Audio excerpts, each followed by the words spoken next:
ചിലവർക്ക് R32, R33, R34 ഈ 3 വണ്ടി കണ്ടു കഴിഞ്ഞെങ്കിലും മനസ്സിലാവാത്ത ചില ആൾക്കാരുണ്ട്. അവർക്ക് വേണ്ടി മാത്രം.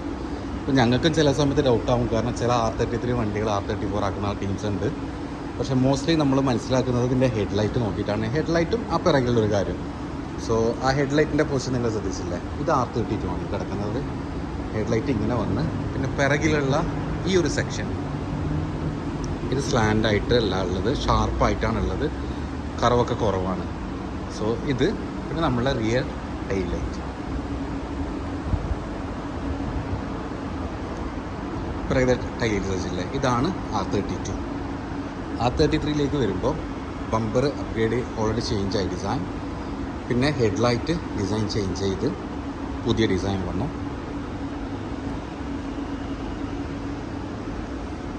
പിറകിലുള്ള ഈ ഒരു പോർഷൻ ചേഞ്ചായി. ഇതിൽ വ്യത്യാസം, ഇത് കുറച്ചും കൂടി സ്ലീക്കായി.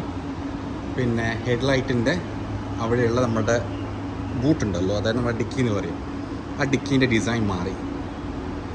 അതിൽ സെൻറ്ററിൽ കട്ടാണെങ്കിൽ താഴെ കട്ട് വന്ന്, പിന്നെ ഹെഡ്ലൈറ്റിൽ ചെറിയ വ്യത്യാസം വന്ന് അത് കുറച്ചും കൂടി വലുതായി. പിന്നെ അതിൻ്റെ താഴെ ഒരു ബ്ലിങ്കേഴ്സ് വന്ന് ഈ സിഗ്നലിൻ്റെ ഈ ഒരു സെക്ഷൻ. ഇതാണ് R33ലേക്ക് വരുമ്പോൾ. ഇതും വേറൊരു R33. പിന്നെ R34ലേക്ക് വരുന്ന സമയത്ത് ഓൾമോസ്റ്റ് വണ്ടിയുടെ ഷെല്ല് സിമിലർ തന്നെയാണ്, വ്യത്യാസമില്ല. ഇതിൻ്റെ ഷെല്ല് വ്യത്യാസമുണ്ട് R32യുടെ. R34ൽ വരുമ്പോൾ ഹെഡ്ലൈറ്റ് ഡിസൈൻ, ബമ്പർ നോക്കിയാൽ നിങ്ങൾക്ക് മനസ്സിലാവും ഓൾമോസ്റ്റ് ഐഡൻറ്റിക്കലാണ്. ചെറിയ വ്യത്യാസമുള്ളൂ. നമ്മളുടെ ഫ്രണ്ടത്തെ ഹെഡ്ലൈറ്റ്, ആ ഗ്രില്ലിൻ്റെ ആ ഒരു പൊസിഷനും ഈ ഗ്രില്ല് ഫ്രണ്ടിലത്തെ എയർ ഇൻടേക്ക് എന്നൊക്കെ പറയാറില്ല, അതിൻ്റെ പൊസിഷൻ മാറി. കൂടാതെ പിറകിലേക്ക് വരുന്ന സമയത്ത്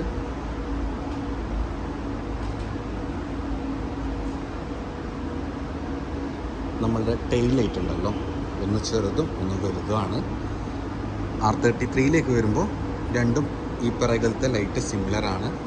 ഇതിലേക്ക് വരുമ്പോൾ പിറകിലത്തെ ലൈറ്റൊന്നും മാറി വലുതായി. പിന്നെ ഒരു റിവേഴ്സ് ലൈറ്റ് നമ്മളുടെ നമ്പർ പ്ലേറ്റിൻ്റെ ആ ഭാഗത്തേക്ക് വന്നു. ഇതാണ് വിസിബിൾ ആയിട്ടുള്ള വ്യത്യാസം. മോസ്റ്റ്ലി ചില ആൾക്കാർ R33 പിടിച്ചിട്ട് R34ലേക്ക് കൺവേർട്ട് ചെയ്യാറുണ്ട്. കാരണം ഇതിൻ്റെ ഷെല്ല് തന്നെയാണ്, ജസ്റ്റ് ഈ പിറകിലുള്ള എക്സ്റ്റീരിയറിലെ മാറ്റങ്ങൾ വെച്ച് കഴിഞ്ഞാൽ R33 പിടിച്ച് R34 ലുക്കിലേക്കൊക്കെ ചിലവർ R34 പിടിച്ച് R33 ലുക്കിലേക്ക് വരാറുണ്ട്.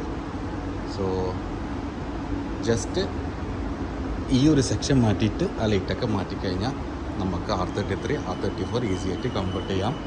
R35 പിന്നെ ഈ DNA അല്ല, അവർ വേറെ പുതിയൊരു വണ്ടി കൊണ്ടുവന്നു. ഈ നിൽക്കുന്ന 3 വണ്ടിയായിട്ട് യാതൊരു വിധ വണ്ടി, 3 അല്ല, 1, 2, 3, 4, 5, 6, 7, 8 ഇവിടെയും കിടപ്പുണ്ട്. കുറേ എണ്ണം കിടപ്പുണ്ട് ഇവിടെ. സോ നമ്മളിപ്പോൾ ഇവിടെയുള്ളത് ഓഫ് സെറ്റിൻ്റെ ഇവൻറ്റിലാണ്.